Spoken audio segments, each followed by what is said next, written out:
In section 4.6, we're going to study a method of solution called variation of parameters. If we go back and kind of look at the types of equations we solved back in 4.4 and 4.5, one of the restrictions to those types of linear differential equations with constant coefficients is that right-hand side was really particular in types of the types of functions we could use. So we were really kind of restricted, to functions of the form g of x that were things like polynomials, or polynomials times exponentials, or polynomials or exponentials times sines and cosines. What we're going to do is investigate a method called variation of parameters, where we'll be able to have a lot larger class of functions on the right-hand side to kind of work with. And to kind of motivate the way that this method works, let's go back for a moment and remember how we solved first-order ODEs. We were able to write them by, suppose you have a1y prime plus a0y equals to some function g of x. We can clear off the coefficient of y prime by dividing everything by the function a1 of x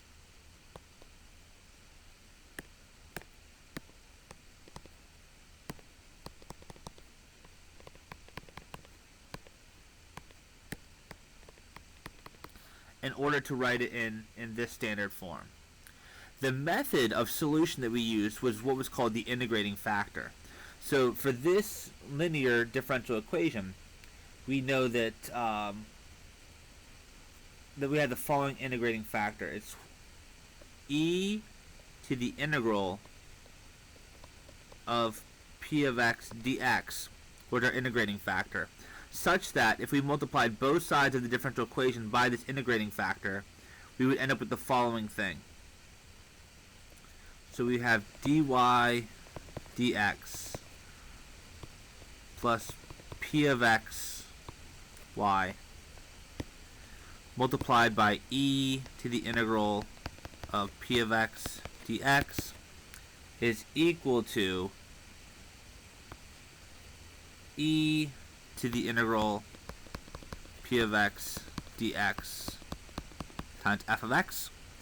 The benefit to this is it turns the left-hand side into a total derivative. This would then become our solution, y times e to the integral of p of x dx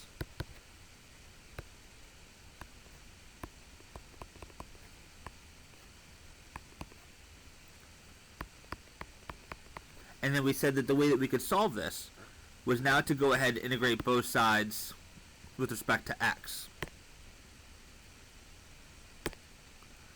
So I'm going to go ahead and I'm going to now integrate the left-hand side dx, and we're also going to integrate the right-hand side dx. As a result, what we come up with is going to be the following thing. We have the antiderivative and the derivative cancel, so we get y times e to the integral of p of x dx is equal to, now for this thing, once we did that integration, we would have some constant of integration. I'm just going to put it on the right hand side. Let's call it c1, and then plus whatever this integral would be, the integral of e to the integral of p of x dx times f of x dx. Okay? And so symbolically, we're just writing that. Of course, if we knew the specific function p and f, we could try to explicitly write out this integral. But now we're going to go ahead and solve for y. To get the y by itself, we're just simply going to divide both sides by this factor. So we have c1 plus, let me make some more space here. So we get that y equals c1 plus the integral of e to the integral of p of x dx times f of x dx, all divided by e to the integral of p of x dx. So that's the solution to this differential equation, and let's rewrite it a little bit. what I'm going to do is, in this fraction here, I'm going to split apart the numerator, and I'm going to rewrite this exponent. So I'm going to take a reciprocal here. I'm going to bring this term up into the numerator, so I'm going to write it with a negative exponent. So it's going to be c1 e to the negative integral of p of x dx plus e to the negative integral of p of x dx times the integral of e to the integral p of x dx f of x dx. So this is the general solution to that differential equation. Okay. And just be a little bit careful here. I know some of you might be tempted to say, oh, hey, can't we just kind of combine those in? The answer is no. This integral here, with respect to x, has this as its integrand, and that's locked into that function. You can't distribute functions of x inside an integration. It doesn't work like that. So this is what we have. And the thing that we want to kind of take notice is that this function here looks like the way in which we were doing our solution to the last couple sections, where we actually have what amounts to look like a complementary solution plus a particular solution. So the y sub c is kind of playing the role of like the c1 e to the negative integral p of x dx, because that would actually satisfy the homogeneous equation. So let me just kind of back up here for a moment. The book doesn't show this, but let me actually kind of work it out just so you believe this. But I claim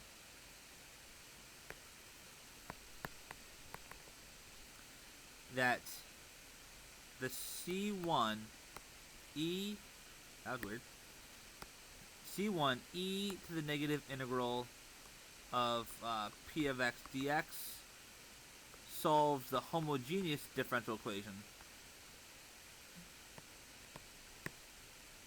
dy dx plus p of x times y equals to 0. Let's verify that. So this is our y sub c. So y sub c is c e to the negative integral of p of x dx. We would need y prime of c. So this is going to be some good practice using the fundamental theorem of calculus. We want to take the derivative of c1 e to the negative integral of p of x dx. The derivative of an exponential is the same thing back,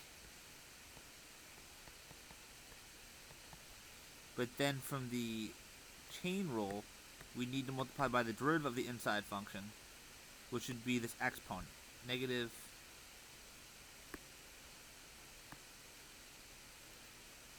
integral of what, p of x dx, and the fundamental theorem of calculus says that the derivative of that integral is simply going to be p of x.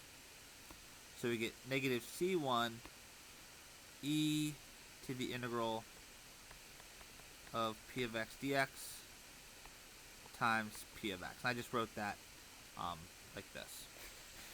Let's now kind of go ahead and plug it in. So if we plug this into the differential equation, our y prime of c, that's going to be negative c1 e to the integral of p of x dx times p of x. Oops. My dx got off track here. So that should be in the exponent, p of x. And we're adding to that p of x times y. So plus p of x times y of c, which is this thing here.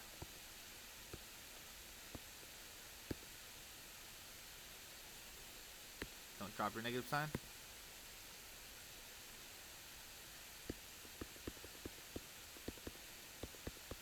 And when we look at this, sure enough, it does equal out to 0.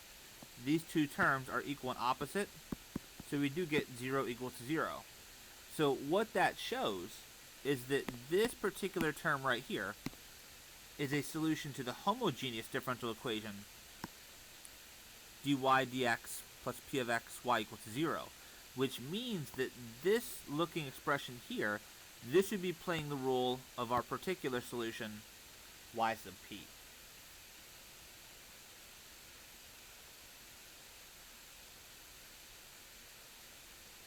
So now here's what we're going to do. We're going to use variation of parameters. So here's how this works.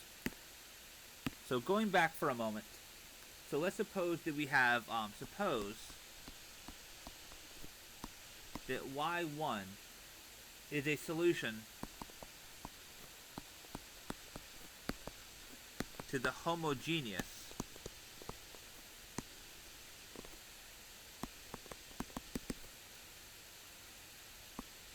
differential equation dy1 dx plus p of x y1 equals to 0. We know that y1 then, from what we showed a moment ago, y1 is equal to e to the negative integral of p of x dx. We know that, and then what we're going to do is we're going to assume that instead of having some constant here, so let's call this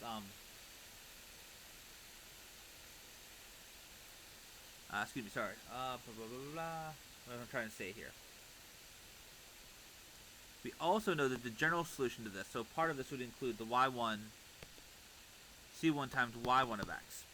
What we're going to do is we're going to assume that y sub p,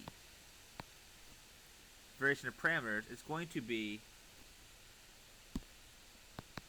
instead of a constant, think of it as some unknown function u of x times our original solution y1 of x.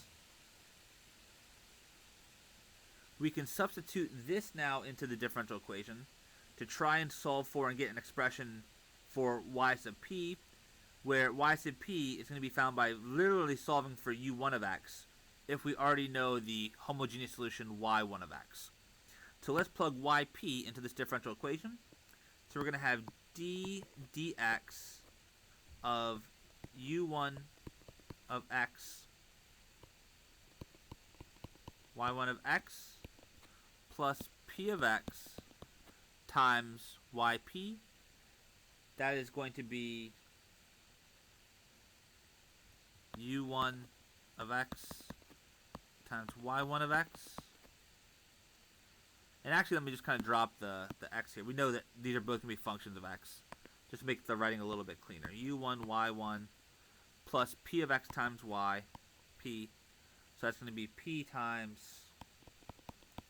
u1, y1. And let's suppose that this is equal to 0. We can use the product rule to write this out. This would be u1 times dy1 dx plus y1 times du1 dx plus p of x u1 y1 equals to 0. So we know that. And what I want to do now is let's kind of group these two terms together. So I can take and factor out the u1 from these two. So we're going to group these two. So I'm going to write it as u1 dy1 dx plus p of x u1 y1 plus y1 du1 dx equals to 0. Actually, now we're not looking at the homogeneous anymore. It should be f of x. So we have our general f of x on the other side. After all, we're trying to find the particular solution. So the particular solution should be equal to f of x, not the homogeneous part. When we factor out the u1, we have dy1 dx plus p of x y1 plus y1 du1 dx equals to f of x. But if you look at the thing in the parentheses, remember y1 was a solution to the homogeneous differential equation. That means that this expression in the parentheses, this whole thing is 0.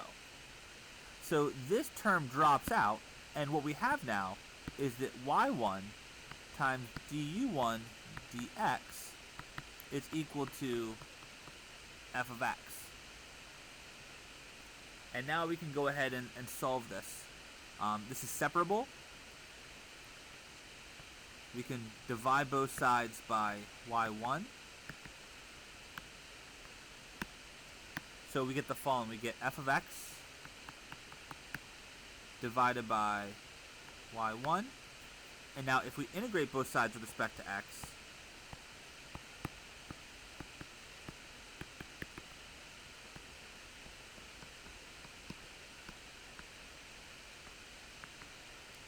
this gives us u sub 1. So u sub 1, it turns out, let me write it so that everybody will be able to see it. So it turns out that u sub 1 is going to be equal to the integral of f of x, which is the function on the right-hand side of our original differential equation, divided by y sub 1 of x, which is the solution to the homogeneous differential equation, dx. Okay. So that gives us the expression for u1.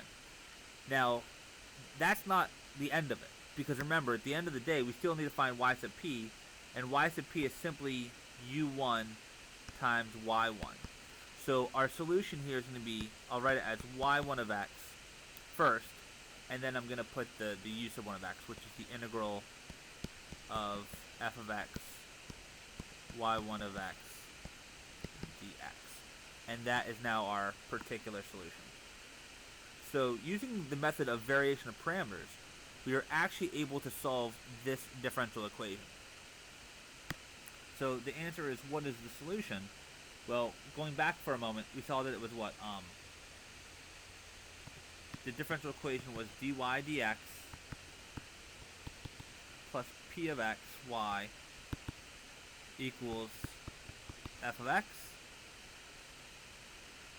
And our solution is y, which is, again, composed of two pieces. We have like the complementary part and then the y sub p part.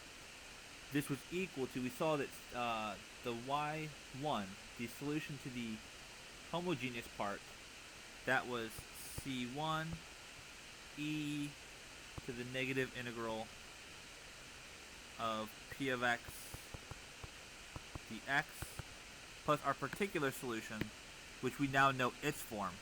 The particular solution is of the form